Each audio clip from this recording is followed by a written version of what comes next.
My wife said, "It's not a secret, I just didn't tell you." When I discovered her hidden social media account full of male admirers, I said, "I have secrets too." Then I revealed one that changed everything. She couldn't believe her reaction when she found out. Original post: I, 34 male, was looking for a receipt in my wife Melissa's, 32 email when I stumbled onto something that made my stomach drop. She'd left her Gmail open on our shared laptop, and there was a notification from an app I didn't recognize, Be Real. Curious, I clicked it. The email was a password reset confirmation. But what caught my eye was the username, Mel Midnight Muse. That was not her usual style.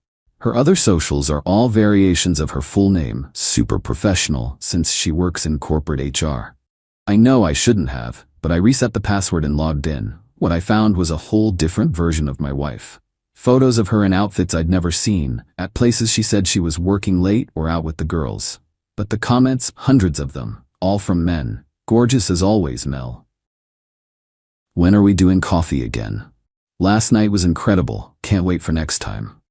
My hands were shaking. 7 years of marriage, 2 years trying for a baby. This whole time, I heard her car in the driveway, logged out, cleared the history, tried to compose myself. She walked in with takeout from my favorite Thai place. "Hey babe, got your usual, long day?" "Yeah, hey what's Be Real?" Her face did this micro-freeze thing, just for a second. "Oh, just some app. Why? Saw it on your phone earlier. Looked interesting." "It's nothing special, just another social media thing." "Can I see yours? Might want to join." Laughing, but it sounded forced. "Mine's boring, just random daily photos." Mel Midnight Muse doesn't sound boring. The takeout bag slipped from her hand. Pad Thai splattered across our kitchen floor. Your email was open." Defensive now. "You went through my email?" "I was looking for the Costco receipt. Found something else." "Who are all those guys, Melissa?" "They're just friends, followers. It's not what you think." "Coffee dates? Last night was incredible? Really?" Crossing her arms. "It's not a secret. I just didn't tell you. There's a difference." "What's the difference?" "A secret is something hidden. I wasn't hiding anything. I just have a life outside of us. Is that a crime? A life that involves midnight photos for random men?" "They're not random. They're friends, colleagues, people I've networked with. You're being paranoid and controlling." "I'm being controlling?" "You have a whole hidden identity online. It's called having interests, having friends. God, Marcus, when did you become so insecure?" That's when I smiled. Couldn't help it. Me. "You know what? You're right. It's not a secret if you just didn't tell me." Suspicious? What's that supposed to mean? "It means I have things I haven't told you too, since we're being open about our separate lives." "What are you talking about?" "Remember 6 months ago when you said you were going to that HR conference in Miami?" Her face changed. "I know you went to Cabo, with Derek from your office.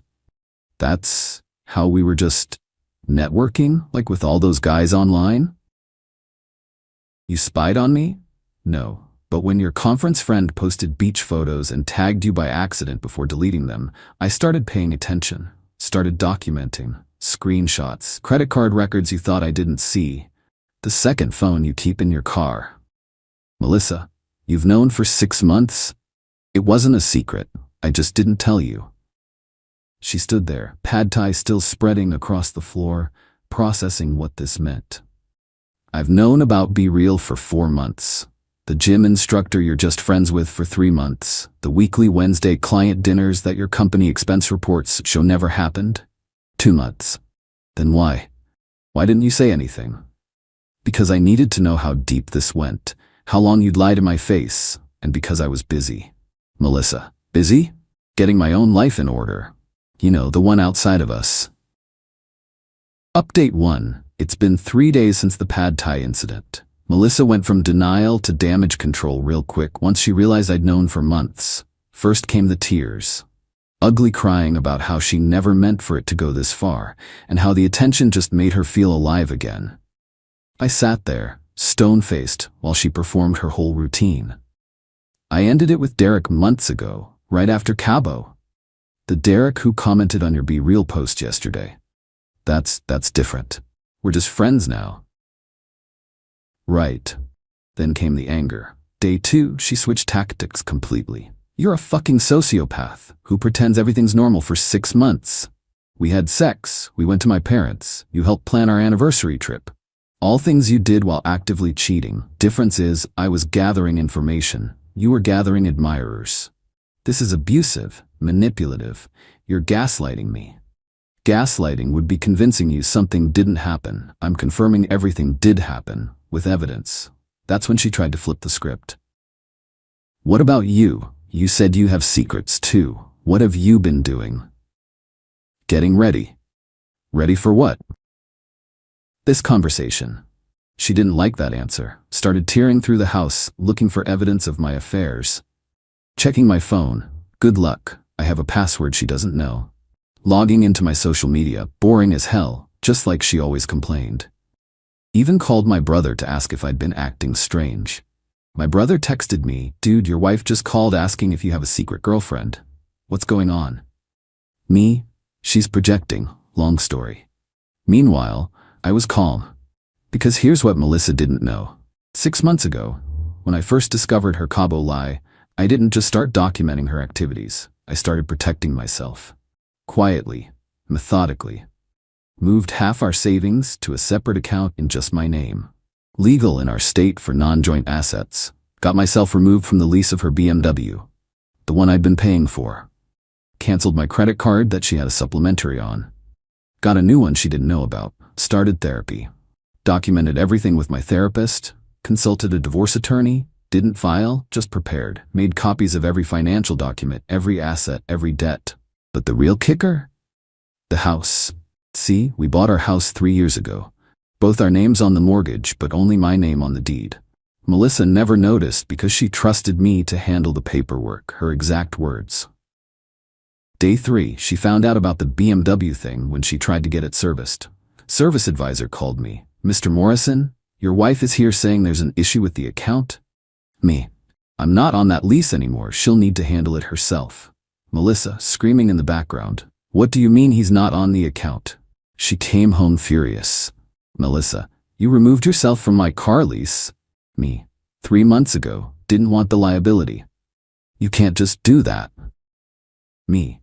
"I can when I'm not the primary. You are. Your car, your lease, your problem. That's financial abuse." Me. "No, that's financial independence. Thought you'd appreciate that given your whole life outside of us philosophy." The entitlement started ramping up. She demanded access to our savings, the half I'd moved. Demanded I put her back on my credit cards. Demanded I explain every financial move I'd made. We're married. You can't just hide money. It's not hidden. It's in my account. Documented. Legal. Ask your boyfriend Derek to explain. He's in finance, right? He's not my boyfriend. Your Be Real says otherwise. Can't wait to see you tonight, baby. Ring a bell? She tried calling my mom. My mom. Mom called me. "Marcus, Melissa says you're having some kind of breakdown. Did she mention her secret social media full of men she's been dating?" She left that part out. Thought so. Update 2. Week 2 brought out a Melissa I'd never seen before. Or maybe I had, just chose not to notice. First, she tried the financial stranglehold. See, while I'd separated my assets, she still had her salary going into our joint checking. She transferred every penny out, thinking she'd force me to cave. Melissa, good luck paying the mortgage without my contribution. Me, already covered. Been paying it solo from my separate account since last month. What? How?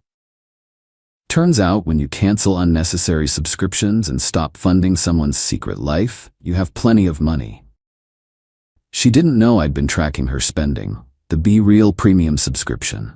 The new outfits. The hotel rooms booked on days she was supposedly at work late. I'd calculated it. She was spending about $1,800 a month on her double life. Next came the social warfare. She started posting on her real social media about being in a toxic situation and needing support. Vague enough to get sympathy, pointed enough that people knew she meant me. Her best friend Natalie called. "Marcus, what's going on? Mel says you've become controlling and paranoid." Me, ask her about Mel Midnight Muse. What's that? Her secret Be Real account where she flirts with random men and goes on dates. Wait, what? Check be real, username malmidnightmuse. See for yourself. 20 minutes later, Natalie texted, holy shit, Marcus, I'm so sorry, I had no idea. The tide started turning, but Melissa doubled down. She changed the locks while I was at work.